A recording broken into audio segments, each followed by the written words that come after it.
Friendy eye, and welcome to Time to Thrive. It's really wonderful to see you, isn't it, Blue? It sure is, Mystic. It's always great to see all our pals, isn't it, Jess? Let's have a check-in and find out how we're all doing. Okay, so today's check-in is, if you were a cartoon, what cartoon would you be? Have a think about that. What would you be, Blue? Well, I think I've got to be that cartoon classic, DuckTales, because it's about my three great friends, Huey, Louie and Dewey. They're always having adventures. They are, aren't they? They have lots of fun. This one's a tricky one, isn't it? I think that I would be a very old cartoon called Super Ted. It was about a bear who had magical powers and he used to go off having adventures and saving the day.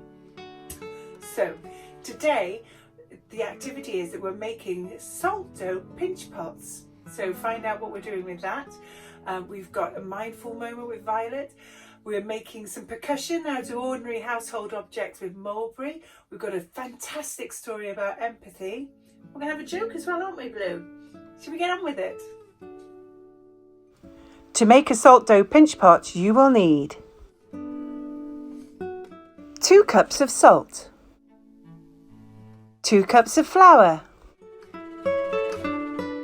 a cup of water, a spoon, some paint and a mixing bowl.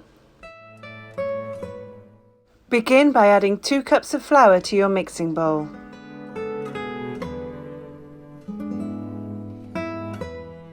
Then add 2 cups of salt to your mixing bowl.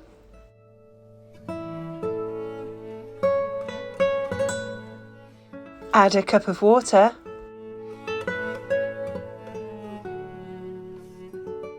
and give it a really good stir.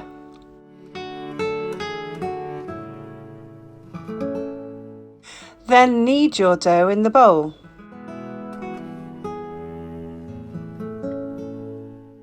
Then give it a roll out on a work surface. I split my dough into 3 amounts to make 3 separate bowls.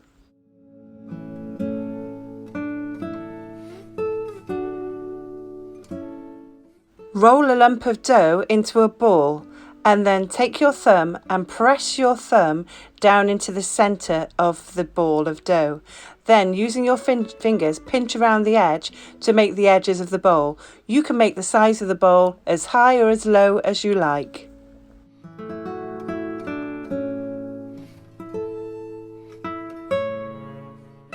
Repeat this with your other lumps of dough.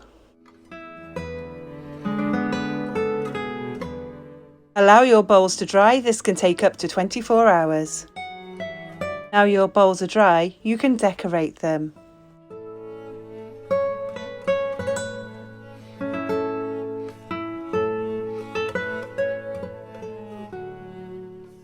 Add as much or as little detail as you like to your bowls, then they're ready to display.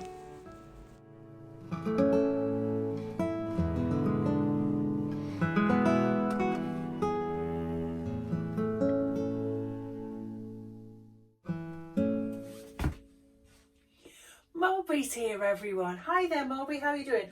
All right, everyone. How are you all doing? Ready to make some music with Mulberry? We sure are. So what are we doing today, Mulberry? Well, Miss Nick, we're going to carry on with our gratitude song because it's a really fab song, isn't it? And this time you're going to add some percussion. But I thought I'd sing the song through first just to remind everyone how it goes. Sounds like a good idea, doesn't it? Right then, Mulberry. So you're going to go first, singing the song for us. Okay, are you ready then? I can be grateful for things big or small. Looking around me, I see them all. Sunshine and flowers, the breeze in the air. Hugging my loved ones to show that I care. I'm grateful for quiet and feeling at peace. Positive thinking is what I'll achieve. Wowzers, what a great little song. I can't wait to add some percussion to this. So what are we going to do now then, Mulberry? Well, Miss Nick, what I want to demonstrate to everyone is that we have percussion. If you don't have a drum kit or cymbals in your house, we got percussion we can use everywhere. So I've got the cheese grater and a metal spoon, and if you'll get that, what I want you to do, Miss Nick, is keep the rhythm with that while you sing the song. Oh, we can do that, can't we? And if it's not a cheese grater, it could be a saucepan or a saucepan lid that you can bash or anything at all. And remember, we've always got body percussion if we can't find anything else. So if I pop Mulberry here on my lap, he's going to be just peeping up there. Look, you can just see. And I've got my cheese grater and a spoon. So what I'm going to do, I'm just going to make the rhythm and we'll sing the song. Remember, join in with me if you can remember the words. If not, just come along or make up the words. It's all good. Are we ready then? I can be grateful for things big or small. Looking around me, I see them all. Sunshine and flowers, the breeze in the air. Hugging my loved ones to show that I care. I'm grateful for quiet and feeling at peace. Positive thinking is what I'll achieve. Wowzers. Well then, Mulberry, what did you think of that? Oh, well, Miss Nick, that was fantastic. Oh, I loved listening to that, and adding a bit of percussion just gives it another level. I hope you all enjoyed it at home as well. We'll try something different tomorrow, shall we? That sounds like a fab idea. See you next time then, Mulberry. I've got a really lovely book to share with you today. It's called You, Me and Empathy, and it's written by Janine Sanders, and it's illustrated by Sophia Cardoza. Let's take a listen, shall we? When I was a baby, I really was small, while everyone else seemed incredibly tall. But as I grew older, I started to see that people are people just like me.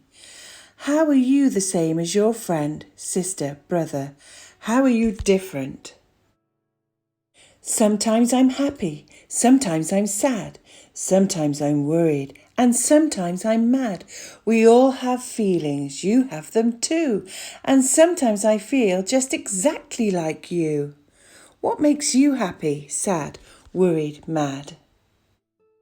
When my mother was sick with a tummy bug, I knew that she needed a big snuggly hug. I rubbed her back and patted her hand and said, "I'm so sorry, I do understand." For once I was sick with a terrible flu. I sneezed and I spluttered, but what could I do? My mother said softly while patting my hand, "My dearest of dears, I do understand." That's when she gave me a big snuggly hug, and I instantly knew that I was humongously loved.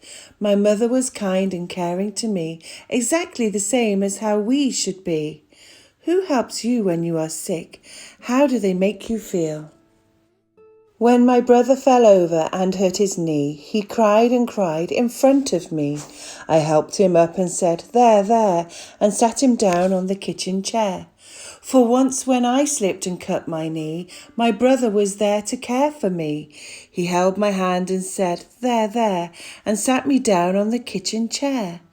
Who shows you kindness? In what ways do they show you kindness? How do you show kindness to others? One day in the park, a girl was pushed over, knocked to the ground by a dog called Rover. I knew his name because, you see, Rover the dog did the same thing to me. The poor little girl sat still on the ground, not a sob, not a whimper, not one little sound. Then all of a sudden she started to cry. Perhaps I could help, it was worth a try. "There, there," I said as I patted her arm. "Rover the dog doesn't mean any harm. He's just being playful, so try not to fuss. He just doesn't notice small people like us." Have you ever helped anyone who was sad? How did you help them? One day at school, while having fun, I saw a boy alone in the sun. No one came over and said, "Let's play." I could see he was sad. He was not okay. So I left my friends and over I ran, and I asked if he'd like to play in the sand. His smile was huge, enormous and wide. It gave me a warm, fuzzy feeling inside. When I started school, I too sat alone. I had no one to play with. I longed to go home. Then a girl called Abby ran over to me and asked me to play near the old oak tree. We gathered some acorns for finger hats and swung from the branches like acrobats. We played for ages, and from that day, friends forever, we always say. Have you got a good friend? How does your friend make you feel? Yesterday, at the big green slide, I saw a child run away and hide. "Come back," said her dad, "just give it a try. This slide is not so terribly high." So up she climbed to the very top. "Slide down," he said, "I'll help you stop." But there she sat and there she stayed, wanting to move, but too afraid. I knew just how this girl was feeling, worried and scared. Her head was reeling, for when I was little I sat at the top, terrified that I wouldn't stop. "You can do this," is what I said. "You're braver than you think, it's all in your head. The more and more brave things you do, the easier it becomes for you." "I am really brave," the girl shouted down, and whoosh! Before we knew it, she was on the ground. Have you ever felt scared? What happened? Tell me about a time that you had to be brave. So as I am growing taller each day, I'm learning so much in so many ways. I'm learning that we should try to be kind, helpful and caring all of the time. Our world is so special, we all need to care about one another and the earth we share. People together from far and from wide. We're all on this planet, we're all on the same side. What might be some ways we could show other people we care about them? So when someone's hurting or worried or sad, remember those feelings I'm sure you've had. Say kindly with care, "I understand, I do, because sometimes I feel just exactly like you." Oh, Oren, it's great to see you today. G'day there, everyone. How you all doing? It's great to see you all, isn't it, Jess? So then, Oren, what are we doing today? Well, Miss Nick, it's another gratitude day, and what I want us all to think about today is if you can be grateful for anything you want to. It's really great to have those positive thoughts, but today I'm thinking about being grateful for creativity. Fantastic. So here in the Thrive Shed and with these Thrive activities, we get lots of opportunities to be creative. We make things, we make music, we do art, we listen to stories. You know, there's lots of creativity going around us all the time. And I think that's really wonderful. When we take part in creativity activities, we use the right side of our brain, and it's really great the more we do that. We build up the pathways in that side of the brain, and then when we add language to it too, we take it over to the left side of the brain as well. So it's great to have that connectivity.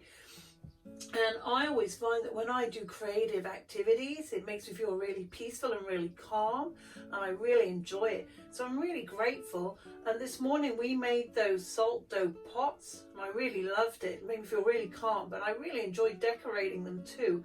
So can you get my piece of paper, please, Miss Nick? Sure thing, Oren. So Oren's done his piece of paper there. I'll hold it right up so you can see. And it says creativity. You've drawn your salt dough pots on there, Oren. That's fantastic. That's right, Miss Nick. I drew the pots on there because that is a real symbol for me of the creativity that we do here in the shed. And we don't all have access to lots of lovely creative supplies, but we can be creative in so many ways, whether it's just drawing a picture, whether it's using our imaginations and imagining something, whether it's making up a song or a story. There's so many different ways we can be creative, and it's just about letting yourself feel free enough to do it. So true, isn't it? So I've got a gratitude pot here. It's my really big gratitude pot. And I'll just fold up your note there with the creativity, and let's pop it in the pot there. So here we have our gratitude pot. Fantastic, and I can't wait in a few months' time to have a look through this pot of all the things we've been grateful for.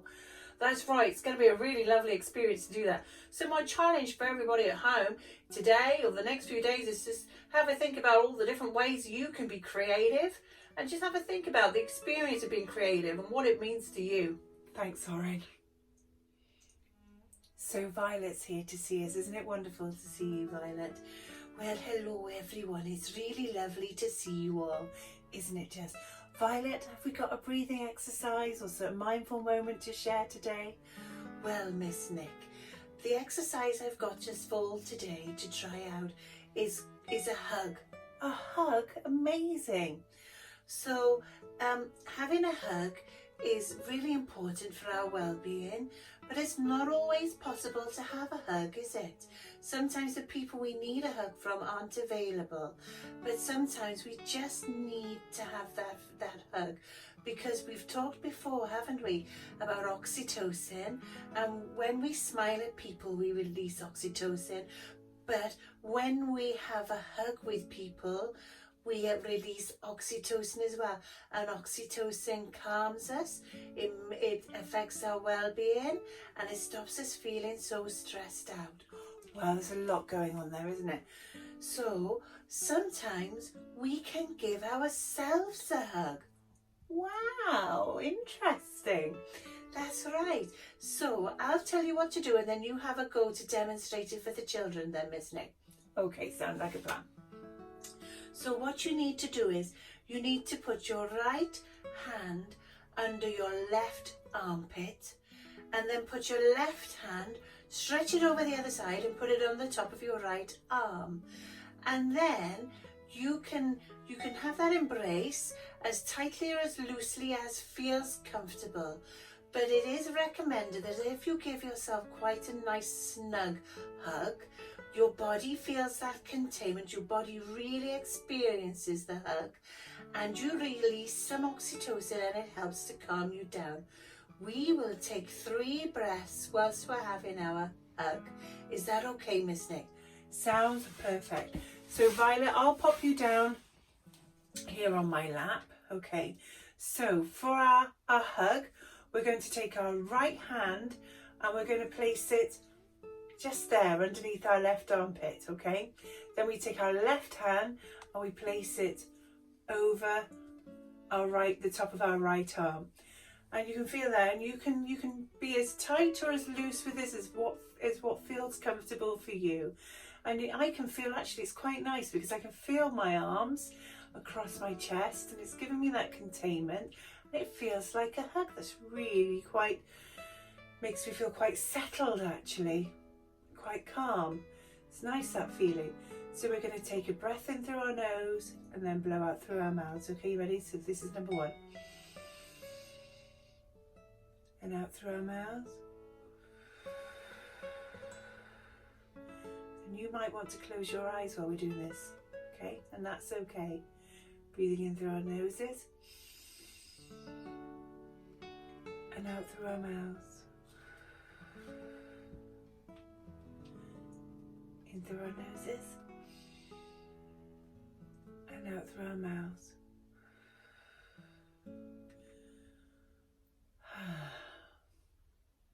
This is having a really, really strong effect. It's really making me feel a lot calmer. It's making me feel quite secure and quite safe as well.